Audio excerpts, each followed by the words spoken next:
the Southern Middle Tennessee High School Football Show with your hosts, Maurice, Patton, and Wade Neely. Proudly presented each week by our friends at the Tennessee Highway Safety Office. Fans, don't let fans drive drunk.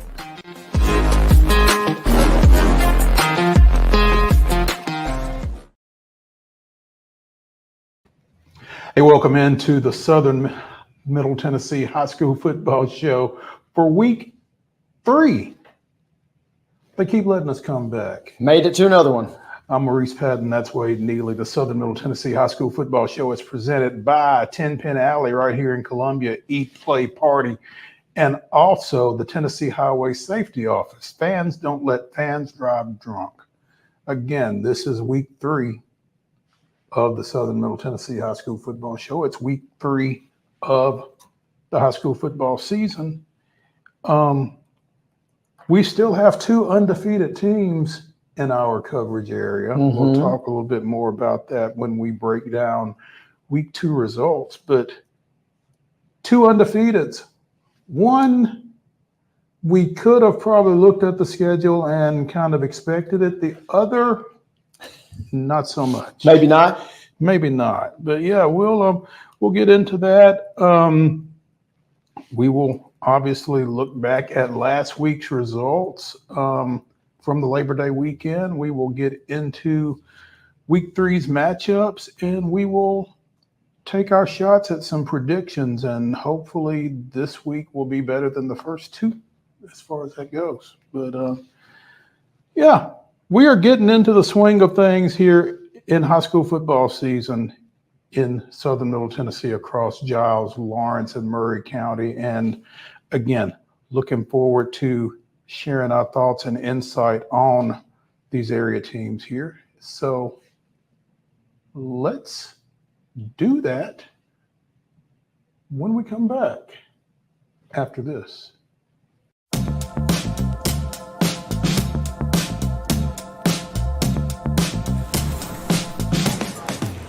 Do you want to be a bad man? Yes, you do. Do you want to taste sweet salvation underneath the summer moon? Do you need another hand now? Yes, you do. Go see Miss Josie down on Columbus Avenue. All right, Columbus Avenue. Hello, I'm Rick Whitley. And I'm Daniel Pollard from Jones and Lang Sporting Goods. We would like to take this opportunity to thank all of you for the many years of support. Since 1966, Jones and Lang has been locally owned and operated and supplying teams from T-ball to college. Stop by and see what we can do for you. We offer a wide variety of services from silk screening and embroidery to our custom trophy and awards department. We're open Monday through Friday, 8 to 5, and Saturday, 9 to noon. Remember, Jones and Lang Sporting Goods, the look of a winner. He shoots, and he scores!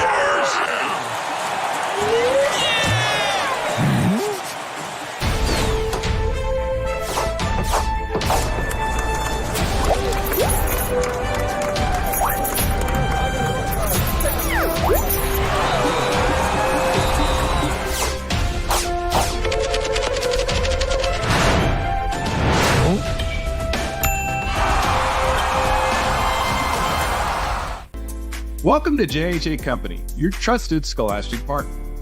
We continue to serve schools with yearbooks, letter jackets, and graduation regalia. But now we offer so much more. Our school photography division offers high-quality images that capture the spirit and energy of your students and staff. Let us help build your identity, creating a cohesive look that represents your school's values and traditions. Our e-commerce solutions make it easy for schools to manage and sell their branded apparel online. Let's work together to make every school year unforgettable. Visit our website or contact us today to learn more. JHA Company, celebrating achievements, building identities, and creating memories. Welcome back to the Southern Middle Tennessee High School Football Show presented by 10 Pin Alley Eat, Play, Party, and by the Tennessee Highway Safety Office. Fans, don't let fans drive drunk. I'm Maurice, Patton. That's Wade Neely. Week 2. Let's look back at it, and let's start over at Lindsey Nelson Stadium here in Columbia as Columbia Central after a disappointing loss over at Marshall County in week 1, came in and struggled a little early, but snapped out of it in the second quarter, threw up 3 scores, 2 touchdowns and a field goal, and handled their business decisively in a 22-2 victory over visiting Dixon County to get to 1-1 on the year. Again, I don't think Dixon County is necessarily great, but at the same time, we talked about this Columbia Central team and the momentum that we felt like they had built up in that 25-22 loss over at Marshall County, and seems like they kind of built on that a little bit. Yeah, that's the big thing. I was one of the biggest things for the whole slate, really, that I was intrigued by was, would Columbia come out and maintain the momentum, even though it did come in that losing effort in week 1? That was versus a really stout opponent, and keeping that momentum against a, no offense, like you said, weaker opponent perhaps. We thought it would lead to good things, and it did. Good to see them spring for the first win of the year. Yeah, and this is a little down the road. I guess it's a couple of weeks, but we talk about Columbia Central and Marshall County. Marshall County being a pretty stout opponent. They showed that last Thursday night with their win over Shelbyville. Columbia Central plays Shelbyville in a big Region 5-5A game here in a couple of weeks. So that'll be something that we'll probably revisit at that point as well. But again, Central getting the 22-2 victory, getting some good things done on defense, continuing to rotate.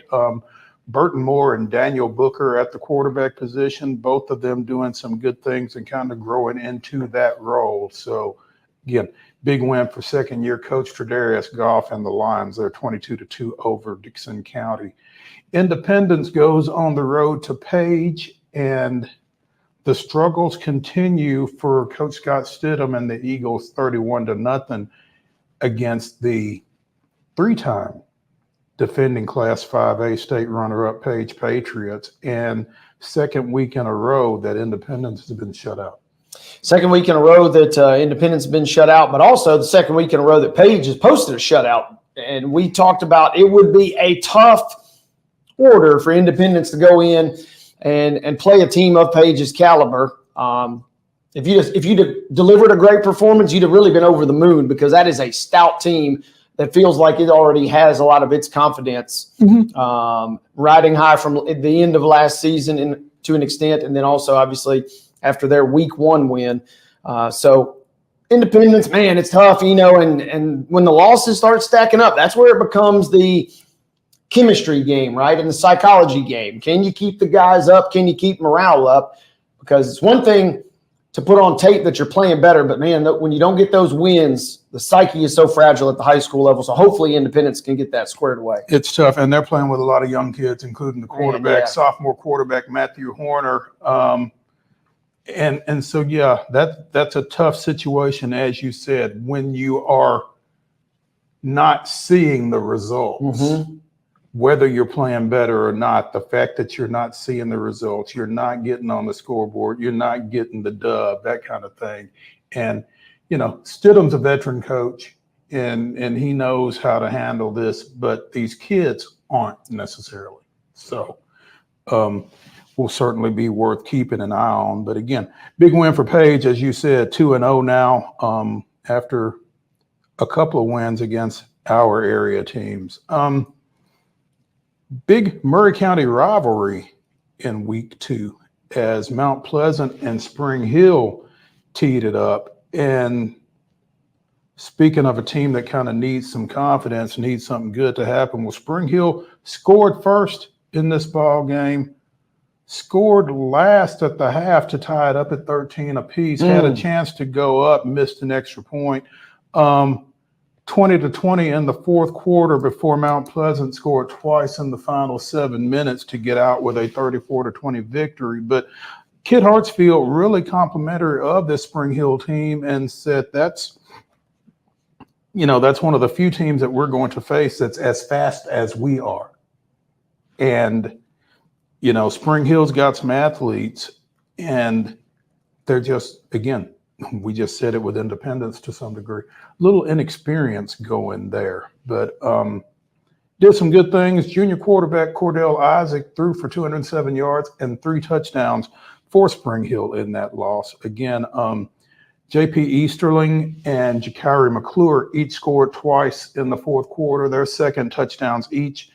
McClure rushing for 97 yards. Those 2 touchdowns also threw for 1. And Mount Pleasant, one of those 2-0 teams that we were talking about at the onset following their win to open the season against Wayne County. More on Wayne County here in a second. But, yeah, good win for Mount Pleasant. Yeah, Spring Hill, you got to be a little frustrated. Hey, this is a game maybe just from a size standpoint, enrollment standpoint, you're thinking, okay, we maybe can hang with these guys. And you were close. And like you said, it was potentially right there for the Raiders. So see it kind of fall will be frustrating. This is where the real coaching kind of begins, right? Kind of just like we talked about with Independence. Okay, you didn't get the win, but we saw an improved effort perhaps from Spring Hill. We saw an improved effort perhaps from Independence. Can you keep stacking that together even though you're not seeing the results? And that will be the tricky thing going forward, because if you can do that, though, eventually you'll bust through and then the wins start rolling in your favor. Absolutely. Summit goes to Centennial on Friday night, trails 35-0 after the first quarter. And, I had mentioned that Centennial was A, explosive offensively, and B, not in a great mood coming off of that 22-21 overtime loss to crosstown rival Franklin. And I think both of those kind of bore out in that 42-7 victory. Yeah, this almost felt to me coming into it that, no disrespect to Summit, but it felt like Centennial just bad week to catch Centennial. That's all I'm going to really say, is the way that it felt like this one was going to shake out. And it kind of proved, it seems like, just from the basic box score element here, that Centennial had bad intentions and Summit just happened to be the wrong team in the wrong week for them. Yeah, it was a tough place for Summit to be, I think. Summit coming off of that 28-16 win over Spring Hill in week 1, where they had rushed for 350 yards, held to less than 50 yards on the ground, less than right at 90 yards total. So, just a different animal going from Spring Hill to Centennial there for the Spartans. But they know what they want to try to do. They want to try to run the ball. And when they are able to do that, they're going to have some success. So we will, obviously continue to monitor that. Excuse me. Another team that wants to run the ball is Columbia Academy. Yep. And understandably so, when you've got a Mr. Football candidate like Monte Baldwin. Now, Baldwin rushed for 215 yards on 14 carries. All but one of those carries came in the second half as he sat out the first half. Webb gets up 30-14 at the half and hangs on for a 56-42 victory that, obviously Webb has gotten a lot better from last year. Columbia Academy is, coming off of a D2A state semifinal run last year. Lost some parts from that team, but got some parts back, Baldwin being among them.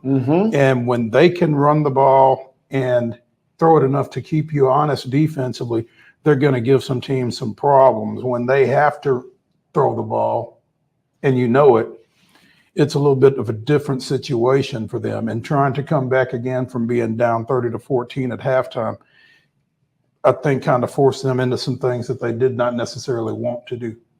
Yeah, it's one of those nights where, potentially you're behind the 8 ball, as it were, to start the game, with one of your star players, being withheld for undisclosed reasons on mainstreetmurray.com. So the fact that you're limited in that regard already kind of stinks, but props for getting back and props for making this a really, really spirited effort, almost, pulling off the win. 2 things. Number 1, we'll find out as the season goes along just how good Webb potentially could be. But number 2, it really stinks in the moment to lose a game that you potentially could have won, especially if you maybe had your guy for the whole game. But I think the lessons potentially that could come and the leadership and the growth that could come from that as the team matures throughout the season. Would you rather be a champion and look back and have this one loss maybe potentially on your record?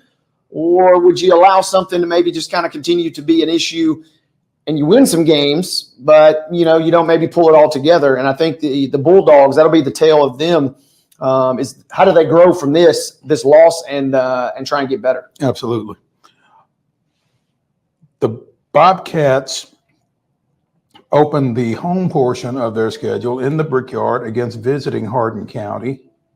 And a comment that you made last week and kind of a theme last week was how much you grow up from week 1 to week 2. Giles County played Hardin County close before falling 17-14, but it sounds like sophomore quarterback Xavier Randolph really did some good things. Yeah, this was a very interesting game, Mo, because Giles County playing at home, playing Hardin County, who's not Page, which certainly helps. You're thinking, okay, we got a better shot at this. And the offense kind of came out a little lifeless. Didn't quite play as well as you had hoped, all things considered, for the first 3 quarters. Really the first 2.5 quarters. However, I don't know what got in the water. I don't know what was said. I don't know what happened. Once the 4th quarter began, Giles County was trailing 14-0 to start that quarter. And 4.5 minutes later, it was tied 14-14. The offense turned it on in a hurry. Xavier Randolph, you're going to ride this roller coaster, I think, all year with him. He missed a couple throws that could have, if he just makes it here, just makes it there, maybe it's a touchdown, just growing pains. And so Giles County finds itself in a close game. And in a close game, it comes down to thin margins. Hardin County makes a field goal. Giles County drives all the way down, and their field goal attempt late is blocked. And that was kind of the difference in the game. Kind of an ugly game, but very entertaining game. Both teams had a lot of penalties and miscues along the way, but it was entertaining in the sense that it was close right up until the very end. And it sounds like a game that a young team would play. Yes, 100%. And Hardin County is just a bigger scale version of what Giles County's got. We talked about it on the show last week. New head coach, new quarterback. They returned just enough sneaky good pieces to make them dangerous, and that's what helped them get the win versus Giles County last week. You don't use the phrase Richland and track meet very often in the same sentence, but the Raiders throwing up points behind quarterback Blaine Woodard. This was one that was kind of I'm not going to say a head scratcher, but man, same deal like we mentioned some of these teams. Where is Richland going to go? And this is a team that is still kind of fragile emotionally over the years. Do they have that dog in them as far as winning games consecutively and picking themselves up by the bootstraps? And Friday night, the answer was a resounding heck yes, because they put it to Cascade. And once they kind of got the lead, Cascade mounted a little bit of a comeback. It got up to 20-14 early in the second quarter. And then Richland scored like 35 unanswered points, and they win it big, 54-14. Blaine Woodard, as you mentioned, was playing great at the quarterback position, and a couple of other good performances in the backfield. Andrew Huff, Luke Eastlick, a couple of those guys all had big nights. Richland with a nice performance. And like you said, we're not used to talking about Richland winning games in the 50s. We've seen them lose some games where they give up in the 50s. But it was really, really nice to see them get a big bounce back win for Coach Patterson and that bunch. Absolutely. Hats off to David Marston. Cool, baby. Because he knew what buttons to push with his Lawrence County Wildcat squad. He called them out, basically. Pretty much. After that loss to Summertown in week 1, and they responded. 28-21 over the Mustangs of Loretto.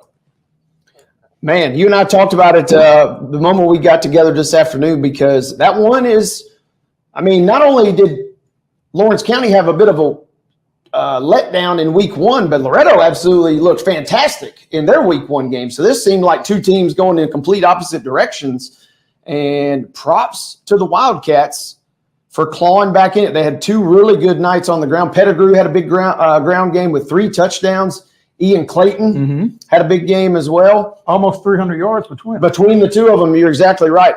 The only interesting thing, though, is Loretto did suffer an injury as Tidwell, the quarterback, departs and did not return in the second half. Props to Lawrence County for getting the win, but that'll be a very interesting development for Loretto going forward for the rest of the season now. Absolutely. Our other 2-0 team in the area, the Summertown Eagles, 2-0 and unscored upon with their second straight shutout, defeating Wayne County 7-0. I mean, I'm not saying they're going to go undefeated and never give up a point, but they're on pace to go undefeated and never give up a point. So, I mean, shout out to Coach Winfrey. Shout out to the Eagles. They scored a touchdown in the second half, or excuse me, in the second quarter, and made it hold up. It wasn't, like it was scoreless, and then they got a late touchdown. I mean, they scored. Hoffman, their punter, Brad Hoffman, I think, is the first name. So. Mm-hmm. He had 3 punts that were down inside the 10, maybe. Oh. Definitely inside the 20. So he kind of coffin cornered them a little bit. There you go. Big effort. Yeah, we didn't anticipate the Summertown Eagles being 2-0 after winning just one game last year, but here we are. Here we are. Let's take a break. Hey, real quick, 10-second shout out. Speaking of 2-0, we won't cover them much, if at all, on this show, but I'll never get to mention it again. The Ardmore Tigers from the southern end of Giles County, after a horrible last year, they are 2-0. And they're not quite on Summertown's levels, but they won their opener 55-7 versus Tanner, and they beat Clements last week 29-0. So they have given up one touchdown, but, I mean, not everybody can be as talented as Summertown. So I want to just give them a quick shout out as they're 2-0. The Southern Middle Tennessee and Northern Alabama High School Football Show. A little sneaky. We're working on some new sponsors south of the border now, There we go. Hey, whatever works. Hey, let's take a break. Come back. We will give you our stat leaders, and we will look forward into Week 3's schedule. Stay tuned. He shoots, and he scores!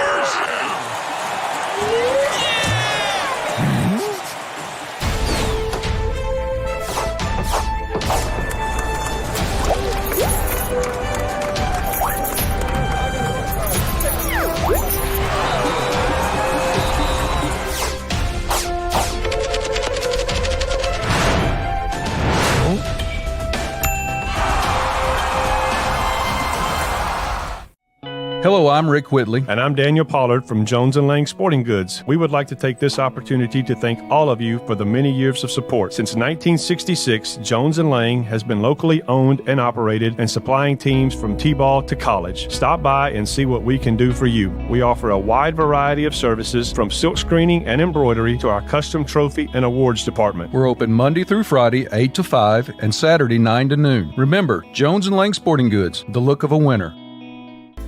Welcome to JHA Company, your trusted scholastic partner. We continue to serve schools with yearbooks, letter jackets, and graduation regalia. But now we offer so much more. Our school photography division offers high-quality images that capture the spirit and energy of your students and staff. Let us help build your identity, creating a cohesive look that represents your school's values and traditions. Our e-commerce solutions make it easy for schools to manage and sell their branded apparel online. Let's work together to make every school year unforgettable. Visit our website or contact us today to learn more. JHA Company, celebrating achievements, building identities, and creating memories.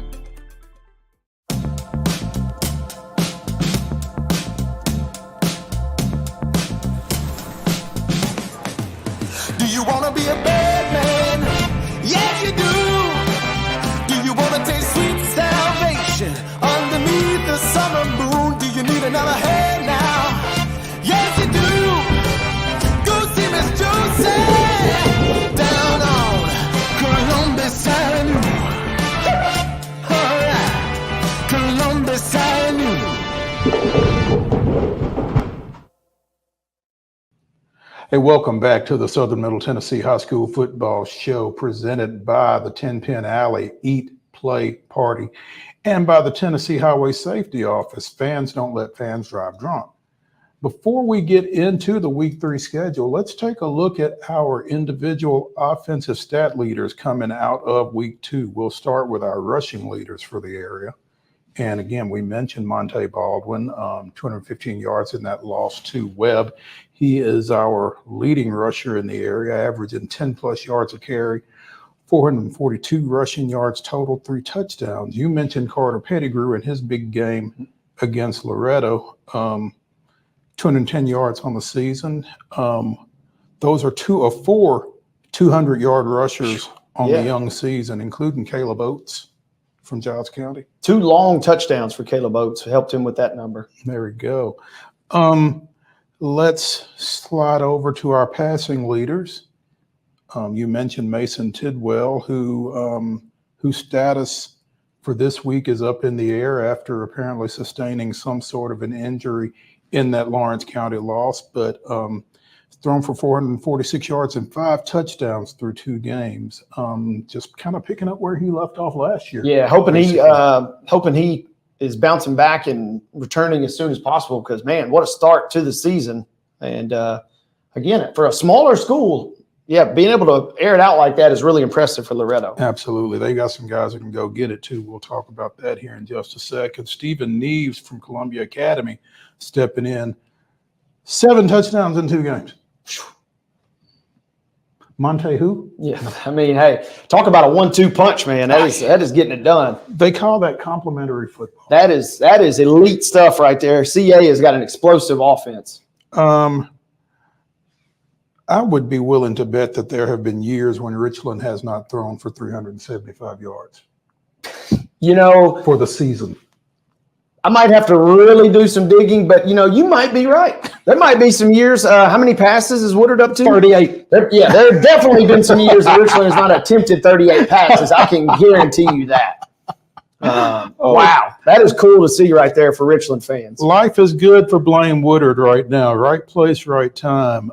Again, we've got 5 guys with 300-plus passing yards through 2 games. Sliding over to our receiving leaders, and our leader, Corbin Reynolds from Loretto, 10 catches, 210 yards, 4 touchdowns. That's pretty efficient. 10 catches, 4 scores. Man, 21 per. I mean, that dude, he's been lighting it up, and that's interesting because Tidwell's been putting up great numbers. Reynolds is walking around saying, "Hey, I'm helping you put up those numbers, big dog." Absolutely. We talked about Stephen Neves from Columbia Academy. Well, Harrison Brownlee is kind of becoming his primary guy. 14 catches, 204 yards, 3 touchdowns. And the rest of those, check out Jakari McClure there, by the way, 43.8 yards per catch. When I was sizing up Reynolds' average, I was like, hang on, let me that is crazy, right? Talk about bang for your buck. McClure's. Oh, and let me give a special shout out right here to Patrick Bunch of Spring Hill, whose 137 receiving yards include a 79-yard hook and lateral. Oh, okay. Where he actually did not get credit for the catch, but he gets, by statistics, as you keep stats, he gets credit for all of the receiving yards, does not get the catch. Jackson Westbeld got the catch, no receiving yards.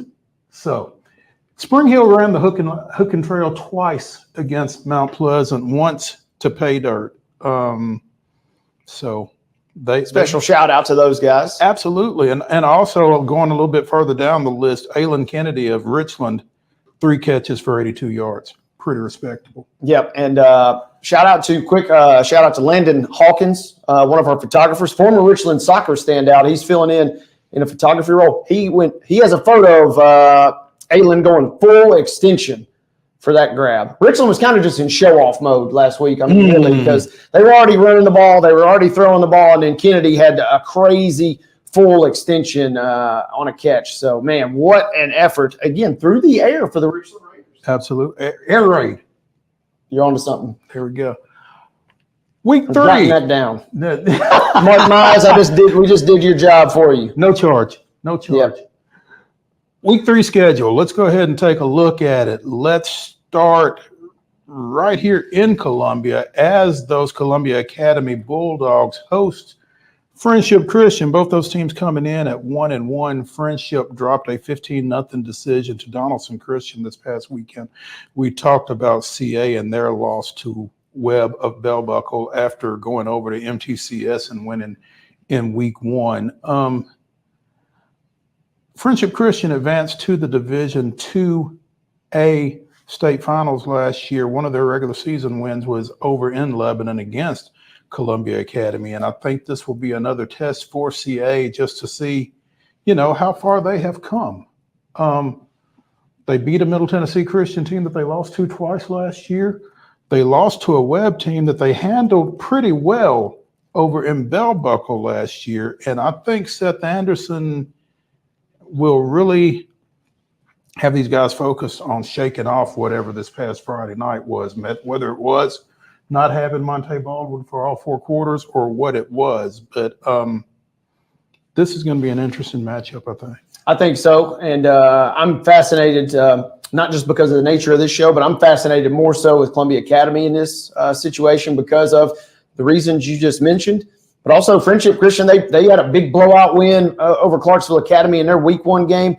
And then, they were shut out, but they were shut out by a really good DCA team last week. So I feel like we know they're pretty decent, and we have a pretty good idea of what Columbia Academy is and could be. So that's where the intrigue in this matchup lies for me, is seeing how they bounce back after adversity last week.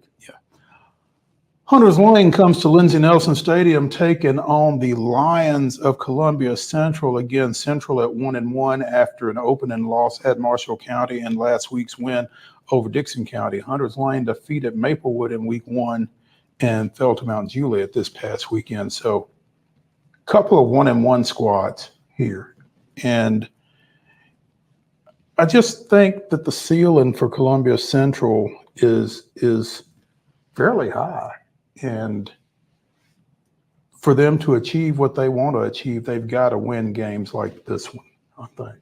Yep, it seems like, next team up on the schedule. The tricky thing, you got that Shelbyville game in 2 weeks. Don't necessarily get the look ahead going on, perhaps, because this is a team, Hunters Lane, you blew them out last year on the road. So you'd love to just keep on trucking, maybe even more so than what you did versus Dixon County last Friday night. Take what you didn't do well in that win and try and do even this Friday in a good potential tune-up spot for Columbia. Absolutely. Spring Hill hosting Maplewood. Both these teams coming in here 0-2. Maplewood, again, lost to Hunters Lane in their opener, lost big to Battleground Academy last week. Spring Hill with a couple of 2-touchdown losses to Summit and to Mount Pleasant. But I think Ben Martin feels, cautiously optimistic about where this Raider team is right now after those 2 games against Summit and Mount Pleasant, feeling like they're moving in the right direction with some young talent. Yeah, I mean, just as an outsider without really being around the team, looking at the scores and then looking at the 2 opponents, I'm like, okay, this is perhaps better than maybe you would anticipate for your, quote, old Spring Hill regimes. And so, that's the next step, is putting it together. I think this will be a fun matchup. Maplewood has only scored 6. How about if it comes down to a field goal? I'm not saying Maplewood has the advantage, but they've only scored 3 points in both of their games, so they've kicked 2 field goals this year. So what that says to me is that Spring Hill, this is a game that is very winnable come Friday. They've got a toe, huh? I mean, they may not have much, but they got a kicker, it sounds like. There we go. Hey. Summit travels to Green Hill. The Spartans are 1-1. Green Hill is 2-0. This was a barn burner last year. Green Hill eventually won it 41-35. And a lot of the offensive talent from that team is back. And judging by Summit's 42-7 loss at Centennial last week, I'm not sure just how well that bodes for them, but they have got to be able to run the ball with Braylon Thompson, Dylan Pearson, the quarterback, Mason McElhaney, to, kind of shorten the game, I think, and kind of maybe limit Green Hill's possessions a little bit, because the Hawks have thrown up some points. Yeah, this is a tough stretch here for Summit. We caught Centennial. We talked about that in our opening segment. Caught them at a bad time. They were out for blood last week. Green Hill seems like they're just a team with bad intentions every week. And you got to take them on the road, and then you got to travel to Blackman next week. Summit, do your best. Try and maybe scrap and claw. I love what you just said about maybe shortening the game. Shorten the game and maybe sneak a turnover or two, and that could be your winning recipe for the Spartans on the road Friday night. If you get one, you got to take advantage of it. Must. Yeah. Independence trying to get their first one in the left-hand column, 0-2 as they go to Centennial. The Cougars 1-1 and kind of rolling after that 42-7 win against Summit. I'm telling you, I think Centennial is going to be a team to be reckoned with all year, particularly in Class 5A, and not just all year, but deep into the postseason, I think they've got that type talent with the quarterback, Riley Turner, and with some guys that they've got out on the perimeter. And this is going to be a fight for Independence. First, they got to score. Yeah. Offense has been non-existent in terms of actual scoring. The only, I'm the eternal optimist. If you want to give me this angle, I'm going to take it. I mean, you played Oakland and you played Page. One elite 6A team and one of the best 5A teams around, who's got a really good defense this year. So if, your coach Stidham, you're sitting there thinking, how can I maybe spin this to the guys? Hey, Centennial, as good as they might be, their defense probably won't be as good as the two we've already seen thus far. And that's at least enough to maybe get your guys motivated and try and get you in the right direction. It will be a tough game Friday night. And then they can worry about, the rest of their schedule. They do get a couple of home games in a row after that. Tale of two Tigers, Mount Pleasant and Waverly. Mount Pleasant's Tigers come in 2-0. They travel out I-40 to Waverly's Tigers, 0-2 on the year, and haven't looked very good in the process, losing to Camden and Fairview to get to 0-2. And, Mount Pleasant, for everything that they lost last year, they've still got a lot of offensive talent. Still got a lot of talent, and sometimes it takes this is going to sound weird because, we always talk about the Jimmys and Joes can trump the X's and O's, but sometimes when you've done it for so long and you've had success for so long, even though you may lose a really good class or two, those guys beneath them remember what it takes to get it done, and that can buy you an extra year or two. So I kind of think Mount Pleasant, even if they are potentially a little down in terms of some of their talent, they still have that residual winning mentality, and it's carried them to two nice wins early, and this will be a fun matchup. First road game of the year for these guys Friday night. Giles County traveling over to Fayetteville, taking on the Tigers. Fayetteville 1-1. Giles County looking for their first scratch. Yeah, this is going to be an interesting game. And, Fayetteville was Giles County's first win last year. They lost to Page. They lost to Hardin County. Eerily similar situations. And Fayetteville is a really talented 1A team, and they still have a really talented quarterback. Stop. They're 2A now. Excuse me. Yes, you are correct. 2A program, and they got Samuel Willoughby, who's a really talented quarterback. I mean, this is a team that took it on the chin to Upperman in week 1, but they're a 2A team that's taken on one of the best 4A teams in the entire state, Upperman. So maybe throw that out. They bounced right back with a 35-28 win versus Moore County last week. A pretty good Moore County team, by the way. 100%. I think this will be a fun matchup. Giles County's first ever trip over to Fayetteville. A fun little non-region matchup this Friday night. Richland, 1-1, goes to Wayne County, 0-2, and I think the Raiders are going to throw it a little bit. You're on to something with the air raid. Man, Richland is interesting, right? Because they kind of got pushed around in week 1, and then you say, oh, yeah, they got pushed around by a 5A Lincoln County team. Right. I mean, and they are a 1A squad. So, I mean, that is – something to keep tabs on, because then they bounce back with a big win versus Cascade. And the matchup for me is curious. We feel like Richland is going to be riding a huge emotional wave. Where does Wayne County sit after getting shut out versus Summertown. And losing big to Mount Pleasant the week before. Gave up a lot of big plays in that Mount Pleasant game. Richland's got some big playability. I think that's going to kind of be a tell. 0-2 Hickman County, 2-0 Summertown. This is a Region 5 2A matchup similar to that Mount Pleasant Waverly game. They get league play started this week. Summertown, you talk about confidence, they're playing with a lot of it right now. Summertown is rolling. It seems like they're ahead of schedule, and that's what will make this game fun as they get ready to see if they can get their third win of the year. Absolutely. Loretto goes to Harpeth, both 1-1. We don't know what Mason Tidwell's situation is at quarterback for the Mustangs. I tell you, Harpeth feels like they might have given one away last year or might have had one taken from them last year. Felt like they scored a touchdown late in this matchup that wasn't called. So the Indians will be on the warpath up in Kingston Springs. Loretto will have to match their intensity. I think it'll be a fun game. Two really talented clubs and the little extra motivation, like you just said. And finally, the Falcons of Lincoln County coming to Lawrence County. This is a Region 5-5A matchup. Both these teams 1-1. Lincoln County defeated Richland in their opener and fell last week to Davidson Academy. Close game. Lawrence County obviously drops the opener to Summertown, beats Loretto this past weekend.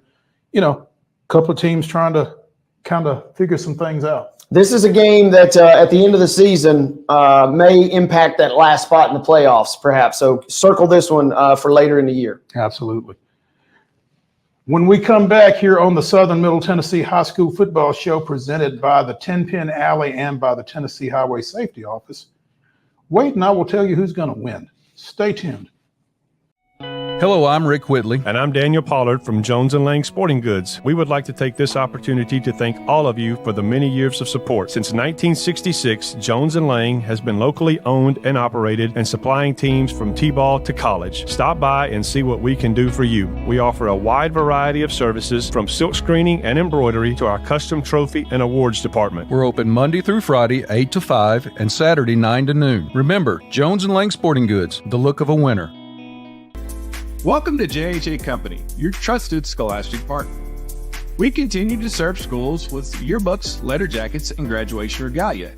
But now we offer so much more. Our school photography division offers high-quality images that capture the spirit and energy of your students and staff. Let us help build your identity, creating a cohesive look that represents your school's values and traditions. Our e-commerce solutions make it easy for schools to manage and sell their branded apparel online. Let's work together to make every school year unforgettable. Visit our website or contact us today to learn more. JHA Company, celebrating achievements, building identities, and creating memories.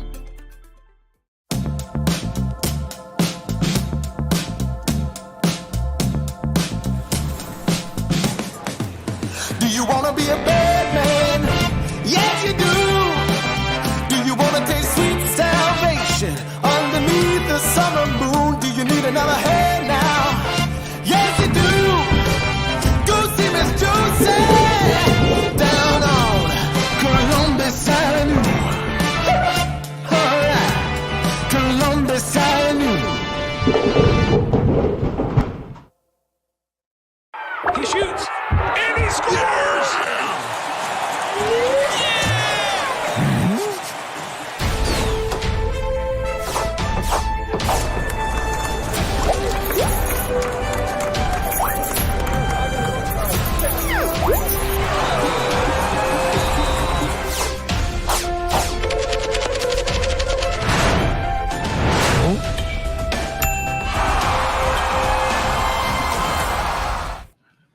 Welcome back to the Southern Middle Tennessee High School Football Show presented by 10-Pin Alley, Eat, Play, Party, and by the Tennessee Highway Safety Office. Fans don't let fans drive drunk.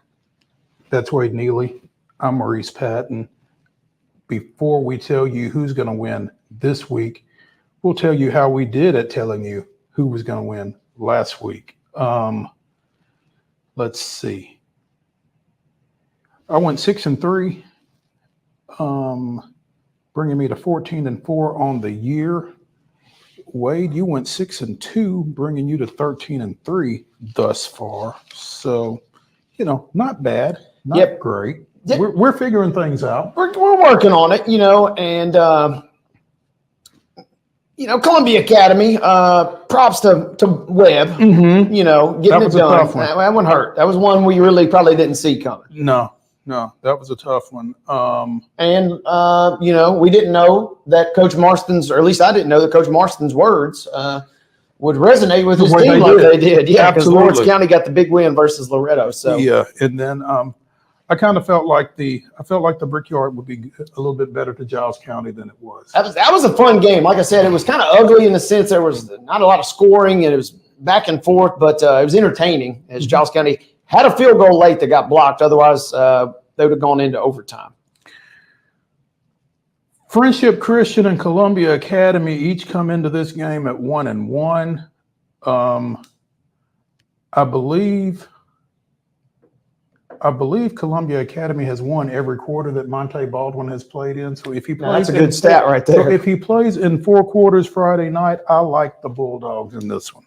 I mean, that is breaking it down to its simplest form. And you know what? And for a team and a player that's that good, I think that might be the case.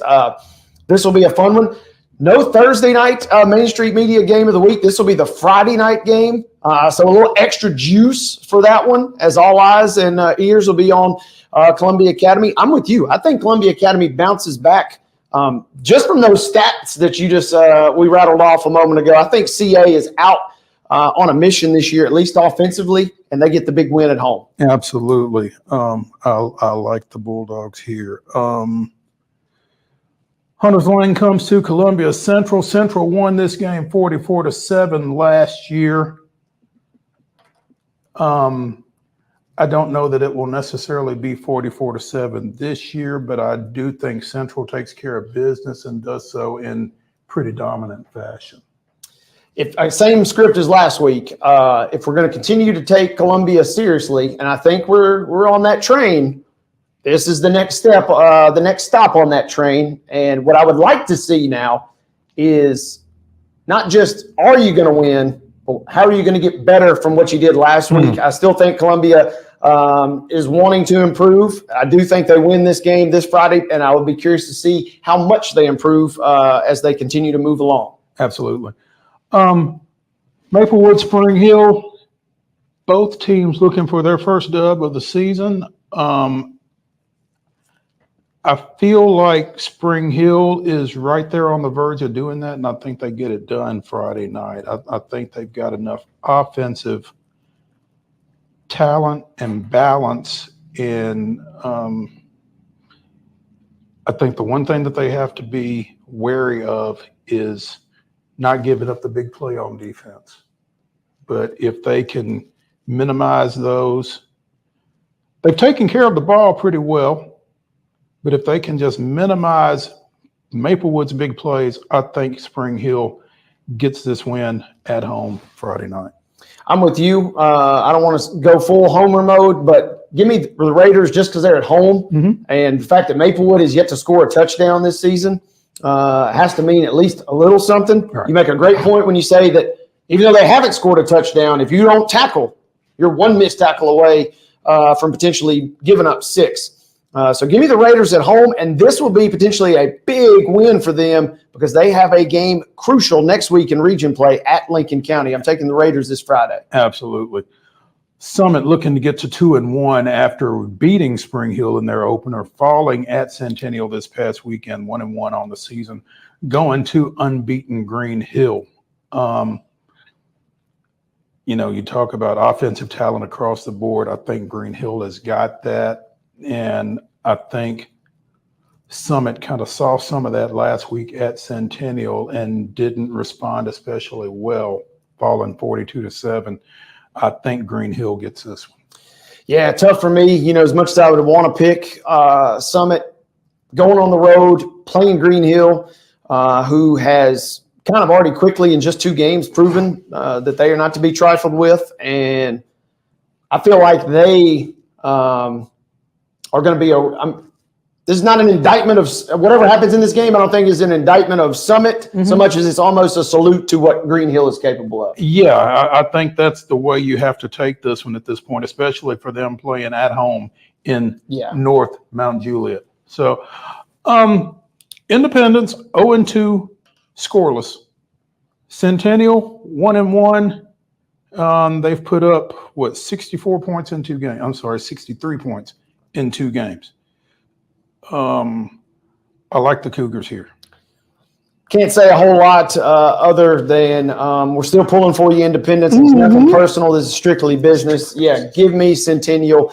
Again, kind of the same script as Green Hill. I feel like Centennial losing that game to Franklin might have been a bad situation for everybody else on their schedule because they're kind of in a bad mood, I think, now the rest of the season. Kind of got them a little refocused. I feel like that is exactly what has happened, and I will be rooting for Independence. I will be keeping tabs on this game because I do think it could be potentially, if Independence starts catching a little, it's not as if they're devoid of all talent, right? Yeah, absolutely. So if they just get a little bounce in their direction or two, this could be a close game, but I still like the Cougars. I like the Tigers in this next one. Unbeaten Mount Pleasant, winless Waverly in Region 5 2A action, the region opener for both of them. Again, Waverly with a couple of losses to Camden and Fairview, Mount Pleasant with a couple of wins over Wayne County and Spring Hill. So they've kind of been out of their weight class in both of these games against a 1A Wayne County and against a 5A Spring Hill. This will be a team that's a little closer to their equal. And I don't know that Waverly has the speed across the field that Mount Pleasant does. And I think that's going to be the difference in this one. I like Mount Pleasant going on the road, picking up a win to open region play here Friday night. I'm going to pick Mount Pleasant, but if I were to pick Waverly, it would be just for the fact that it's they're hosting. Because what I said earlier about Mount Pleasant and that kind of residual and that carryover effect, I feel like they're kind of still, until somebody kind of knocks them off. I mean, they throttled, or they put up 51. I'm not going to say throttle. It was 51-35 last year versus Waverly. But, I mean, that's kind of imposing your will. And so give me the Tigers to roll again, the Mount Pleasant Tigers to open up region. Crazy schedule, as you mentioned, with up and downs. But being back on level footing here, this will be a fun one. Giles County goes to Fayetteville. The Bobcats 0-2 to this point. The Tigers, 1-1. Wade will not be picking this one because he will be broadcasting it on PCL, Pulaski Citizen Live. Be sure and check that out on Facebook Friday night. But,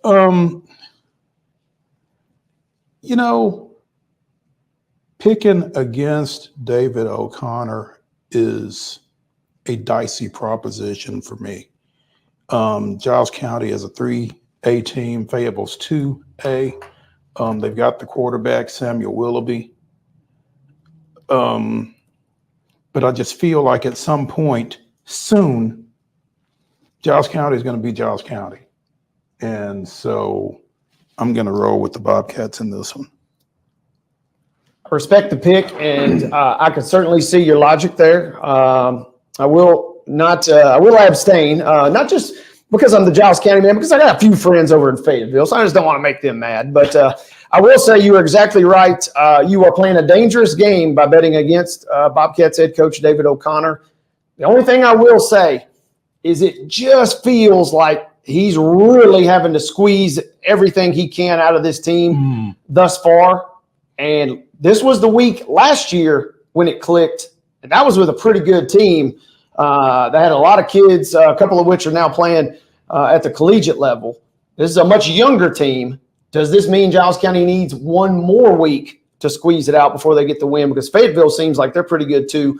This will be fun. I'm looking forward to a great broadcast on PCL with Chris Bledsoe. There you go. Also on PCL, right? Yeah.